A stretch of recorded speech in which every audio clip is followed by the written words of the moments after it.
এবার নেইমারের সাথে জুটি বাঁধবে ক্যাসামিরো, সেই সাথে প্রতিপক্ষ দল যেন ভেঙ্গে চুরমার হবে এইবার, এবং সেই সাথে ব্রাজিলের মিডফিল্ডের সমস্যাটিও একই সাথে সমাধান হয়ে যাবে। ক্যাপ্টেনের ব্যাচ পরে মাঠে নামবে নেইমার জুনিয়র, সেই সাথে বিশ্বকাপ মাতাবেন ব্রাজিলিয়ান প্রিন্স নেইমি। কি দর্শক, আপনার কি তাই মনে হচ্ছে? হ্যাঁ দর্শক, এখন এমনই জানিয়েছেন কার্লো আনচেলত্তি প্রেস কনফারেন্সে। যদিও বা ইতিমধ্যে নেইমারকে ইমার্জেন্সি পাওয়া যাবে না, তবে বর্তমান সময়ে ব্রাজিলের এই উইন্ডোর বিশ্বকাপ বাছাই পর্বের ম্যাচগুলো শেষ হয়েছে। এরপর আগামী উইন্ডে আবারও 2টি ম্যাচ আছে ব্রাজিলের, এরপরে সরাসরি বিশ্বকাপে। যদিও বা এর আগে কয়েকটি ফ্রেন্ডলি ম্যাচ খেলবে কয়েকটি দলের সাথে। ব্রাজিল দলে কেন নেইমারকে প্রয়োজন তা হয়তো আপনারা এই 2টি ম্যাচ দেখে বুঝতে পেরেছেন। বিশেষ করে এই উইন্ডোতে ব্রাজিলের এমন কোনো মিডফিল্ডার ছিল না যে ফাইনাল থার্ডে খুব সহজভাবে বল ড্রাইভ করবে, যার কারণে কার্লো আনচেলত্তি প্রথম ম্যাচের মতো দ্বিতীয় ম্যাচে মিডফিল্ডার 3জন নামায়নি, অর্থাৎ মিডফিল্ডার 1জন কমিয়ে 4জন ফরওয়ার্ড খেলিয়েছে। এটি করার বিশেষ কারণ হলো ব্রাজিলের মিডফিল্ডে কিছুটা দুর্বল ভাব দেখা গিয়েছিল, ফলে ফরওয়ার্ডের উপর ভিত্তি করে দ্বিতীয় ম্যাচে মাঠে নেমে জয় পায়। কিন্তু দর্শক, ইউরোপের দলগুলোর সাথে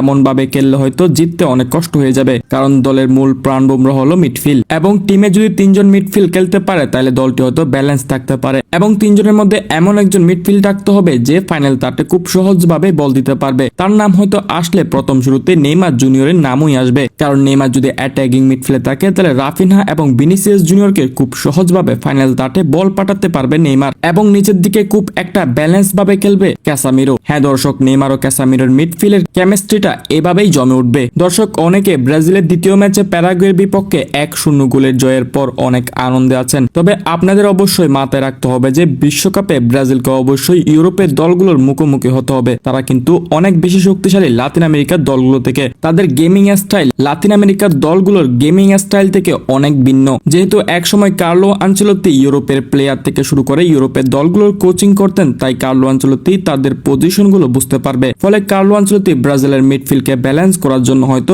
নেইমার জুনিয়রকে দলে অন্তর্ভুক্ত করবে, যাতে ফাইনাল তাতে খুব সহজে বল পাঠানো যায়। ফলে এখন তাড়াহুড়া করে নেইমারকে না ডেকে একটু বিশ্রাম দিচ্ছে, যাতে বিশ্বকাপে ব্যালেন্স নিয়ে ব্রাজিল মাঠে নামতে পারে। যেহেতু বিশ্বকাপের বাকি মাত্র 1 বছর, তাই নেইমারকে নিয়ে আর কোনো রিস্ক নিতে চাই না, কারণ তাকে বিশ্বকাপে অনেক বেশি প্রয়োজন। হ্যাঁ দর্শক, নেইমারকে এবার বিশ্রাম দিয়ে বিশ্বকাপে ক্যাসামিরোর সাথে নেইমারের জুটি মিলে উঠবে ব্রাজিলের মিডফিল্ডে।